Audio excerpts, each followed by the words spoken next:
Alright guys, I was able to go to the lumber store and pick up some lumber right here. Got some 2x4s and some 2x2s, and I'm going to use that to do the finish framing on the utility shed. So let's get started.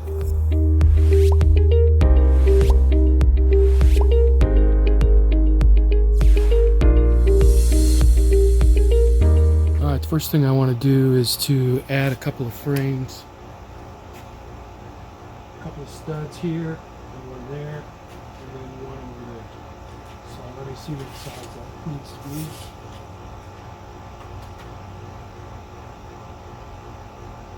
It's 39.5.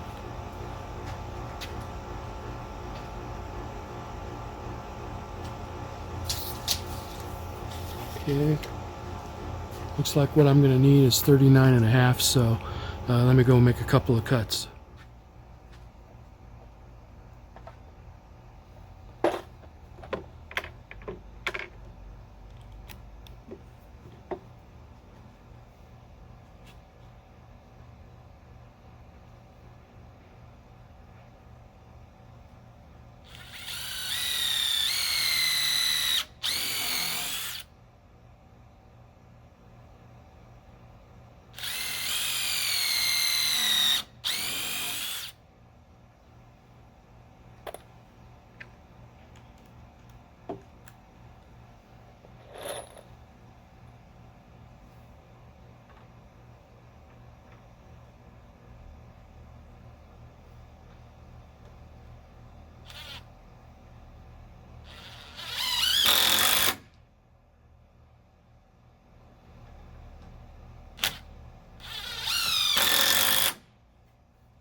Alright, now that I've added those center studs on those longer 8-foot runs, two in the back actually, and one in the front, I'm going to go ahead and start framing out for my slats and for my metal underneath. Alright, so I'm starting to frame out each one of these sections using 2x2s, and I've got a couple of them done so far. And what that's going to do is it's going to allow me to have a nailing surface for the slats. And they're just going to go in here like this. And then I'll nail in from the back side. And then that's the same thing for the metal.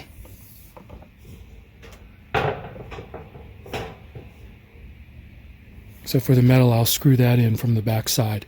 And when I get the long sheet all attached, this thing will become incredibly rigid.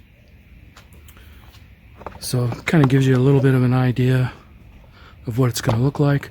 I'm going to paint the frame or stain it the black cherry before I add any of the metal or the slats.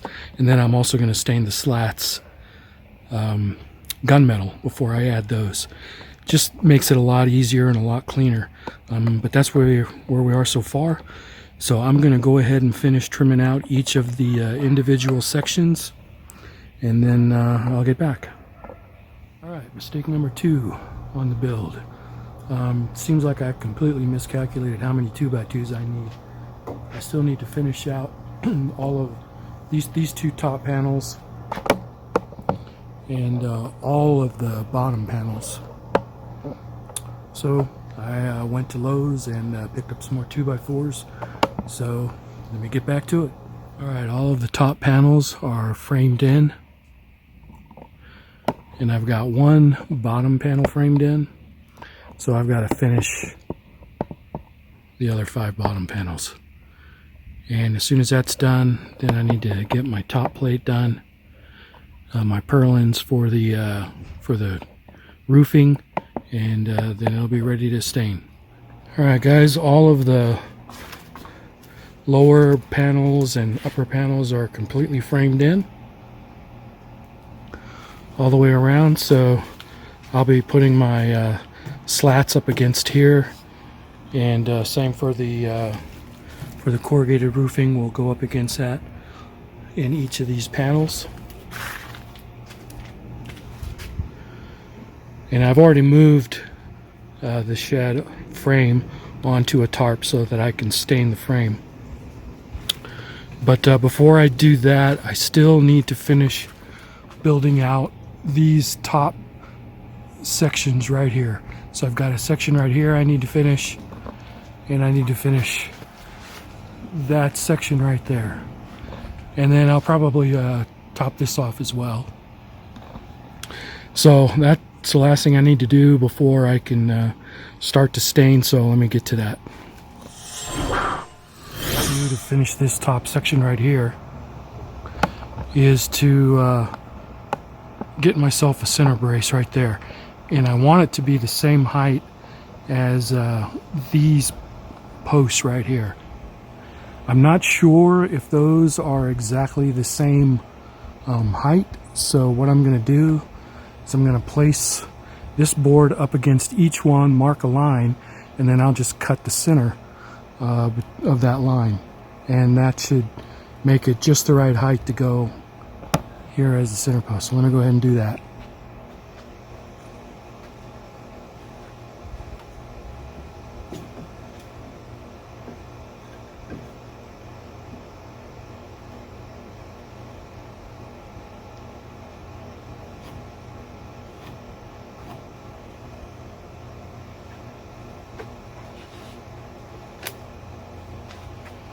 All right, let me move over here.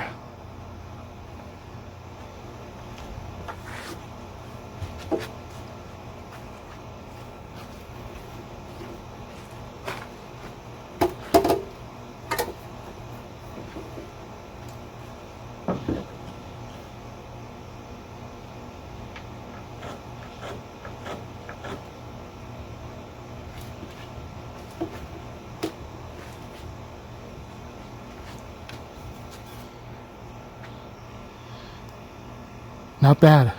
Looks like they're the same height, so I'll just cut that off, and I'll use that for my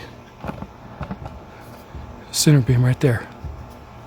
Alright, so I've got my board cut, and I'm going to use pocket holes to hold it on.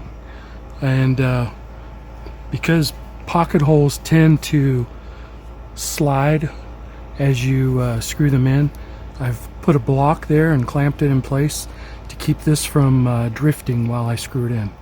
So let me go ahead and get that done.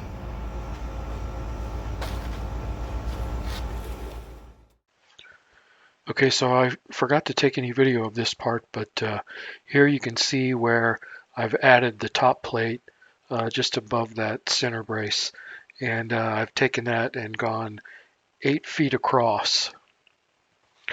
And then over here on the other side, I finished out the header and took it flush with the top so that it would help brace the right top plate.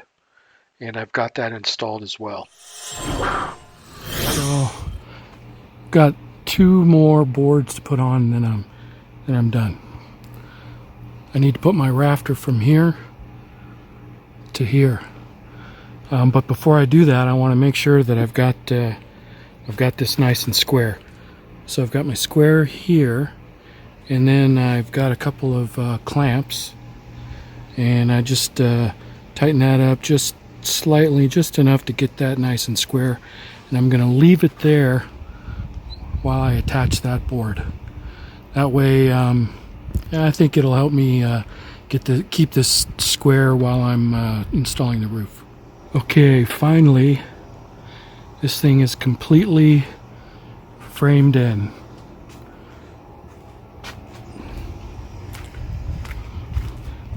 I even have my end rafters on, and they're trimmed out.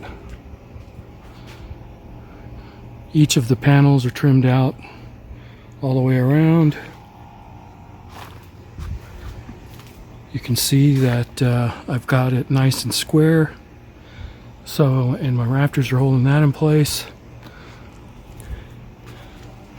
So this, I'm not going to install any additional rafters other than those on the outside, because both of these top plates are going to act as purlins for the corrugated roofing. It's going to be just like the bike shelter right there. and that is plenty. These things do not bend against the grooves, so there's no additional support that's needed. Okay, that took a lot longer than I thought it was going to. Thought I'd be done somewhere around lunchtime. Here it is, 5:30 in the evening.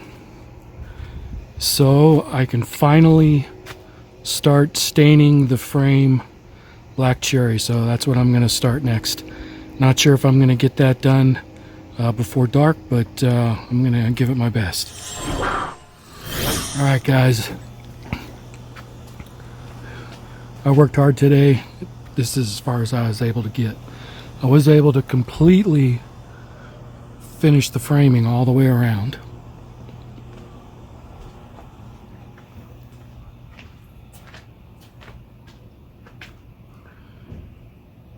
And I started staining with the black cherry, but I was only able to get this middle section done. Still need to get the bottom section and the top section. But man, I tell you what, that's slow going. Staining all of these little nooks and crannies and crevices.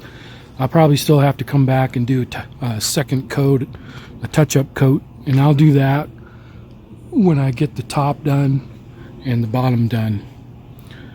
But that's it, man. That's starting to take shape. You can kind of see what it's going to look like.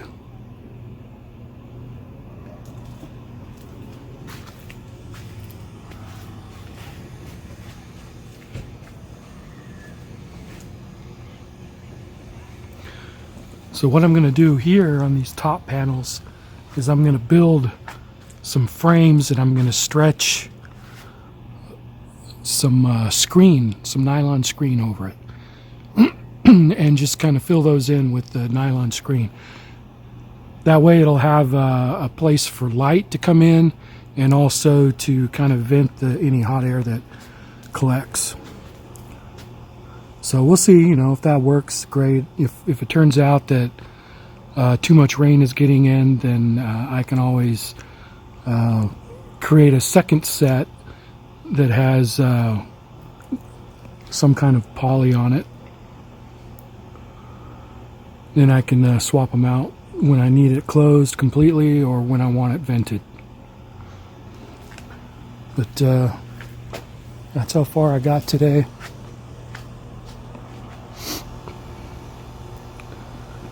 So thanks for watching, guys.